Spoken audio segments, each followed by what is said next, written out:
today is the first day of Hanukkah. Uh, and the story of Hanukkah is an interesting story. There's the part that we sort of say publicly was against the Greeks, etc., or the Syrian Greeks. If you look in the literature, it doesn't say Yevanim. It says mit Yevanim. That extra syllable, it tells you everything you need to know. These were Hellenists among the Jews. It was a civil war.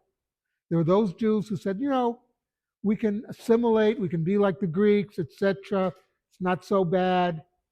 Let's be like the others. And the Hashmonaim said, no, this is a different society than what we are used to. They don't have the ethical or moral background that we need as a society. And if we just go like them, we go with the flow, we'll end up what happens to rivers. The flow of the river goes into the ocean and loses its identity. That's what happens when you go with the flow. When you stand up and you say this far, no further, and you keep your Jewish ethics and morals in place, then you will last. One of the interesting, and the ethics and morals, a very interesting thing, they have to have a basis somewhere. The basis of our ethics and morals is the Torah.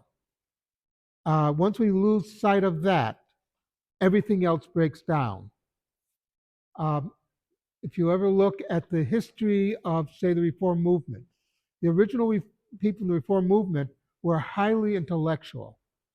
I don't think most of us could not hold a candle to them, intellectually speaking. The problem was they couldn't bring forth the intellectual concepts. It fell down. Today, the Reform movement, they're a bunch of ignoramuses, to be blunt, in that sense. But we keep to the Torah because that we realize that is our source of morality. Morality cannot be based on what I think.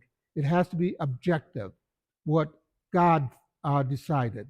And that's what we have to base our morality on. That's what the Hashmonaim knew when they fought against the Hellenists 2,000 some years ago. Something to think about. Kaddish Rabbanim.